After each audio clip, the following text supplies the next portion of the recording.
Good afternoon. My name is Elizabeth Piperno. I'm a World Languages Education major with the Spanish track. So, as my example, I am using Pat, and I will be pretending that I am talking to his mother, presenting his diagnostic test results. So, have my laptop here, and I have some different screens here. Not too sure if you can see it there. But I will be sending the PowerPoint to you as well, and you will be able to see it that way. So, as you can see here, I start out, and it has a picture of the school here, and it says diagnostic test results, and it has his name here, Pat, and it's Buachan. So, as we continue, I would say to his mother a little something about his personality, that Pat has a great sense of humor. He's very charming at times, and he's very animated with the way he expresses things as well. Very strong motivation, really great characteristics about him. And that goes to show a lot, how he's going to be in the future and presenting himself as well. So as we continue along, I'm also going to talk about how he's very sophisticated, all positive things about him, how he's very sophisticated, especially with his conceptual ideas and the way he verbalizes things as well. But then we start going into, and I start showing her different IQ tests and where he is versus other students as well. So here I have the verbal IQ test right here, and I start showing her right here the distribution of the IQ scores and where he falls in versus where is average right here more so. So as you take a look here, you see from 85 to 115 is pretty common for where students should be. Whereas when you take a look and you see Pat's score, he's actually at about 133 there, and that shows you that he's striking very superior. That's actually the 99th percentile, which is amazing, whereas most students usually fall right in between this category here. So, as you keep looking here, he's very superior in his mathematical ideas and also as well with the way he uses his vocabulary. So, some things he could always, that aren't as significant. He has a superior in the way his vocabulary and also as well as his similarities. So that's something that can always be worked on as well. Especially being that I am going to be teaching him Spanish. Knowing his words are going to be very important as well, especially his vocabulary. It will start building up, and it's very nice if they can see the similarities between the languages, what different makes them different, of course, and how he'll be able to keep on being able to tell. Really helping him grasp the language and make him want to learn it as well. So as you keep going, you actually see Pat's performance IQ, whereas the IQ for this one falls actually at about 119, whereas the average is 85 to 115. So that shows me that he's just falling just a little bit over average, and that's actually considered the highest average that a student can score. So Pat is scoring much higher on this. And this performance is generally showing us more so the way he designs things and creates things. He scores a lot higher than other students, so he needs to be pushed a little bit more and more than other students would be as well. So you can actually see here how he has a picture arrangement and block design. So he can put things in order very perfectly and tell me what would come next and everything. Like I said, very striking, very highly as well. He also earned a superior in object and picture completion. So another thing very great that can be used with the language, knowing that we are going to continue practicing on that as well.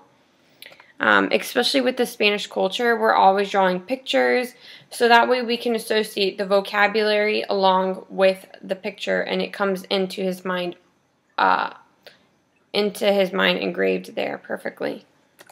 So as you keep going, though, you're going to look at Pat's full scale as overall compared to the rest of the students here in both places where it would go hand in hand. So something like drawing a picture before, if we revert back to what we were saying, going back to looking at a picture, drawing a picture, constructing it, is going to help out along with the verbal, which scored a little bit lower as well. So they'll go hand in hand in working. Something he's also very strong at, which he can take a hold of and continue and go along by himself practicing it as well.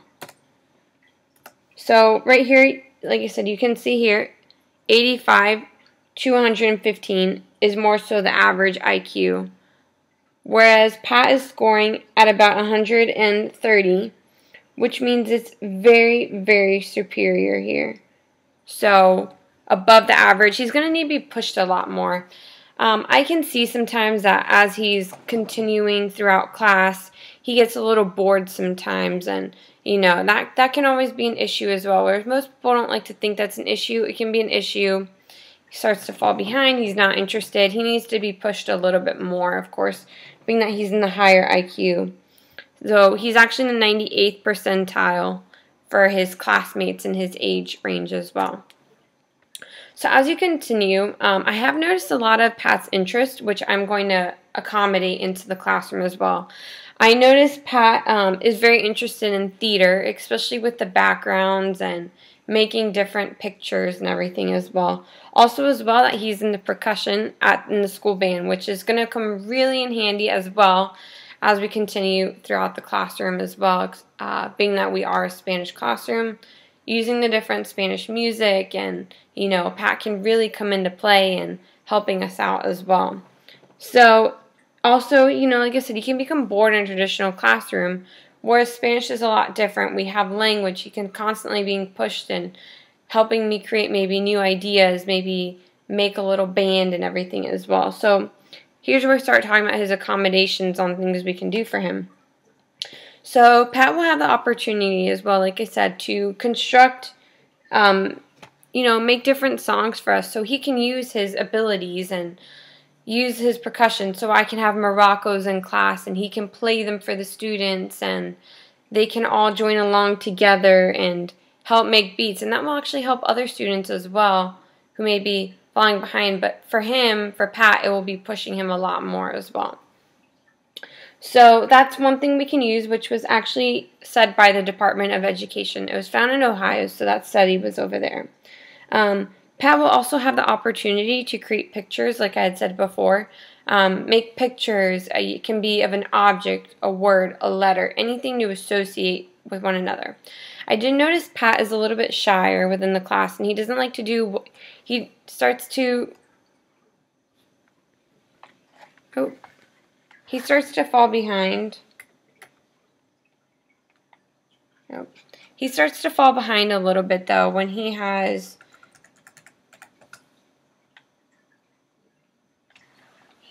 Pat starts to fall behind a little bit as well when he's put under pressure in students and he has a lot of attention on him. So that's where I'll put in the idea, too, that they don't always have to share their picture. Some students do like to share, some people don't. So he can always pick if he'd like to share or not. Sorry, computer difficulties here.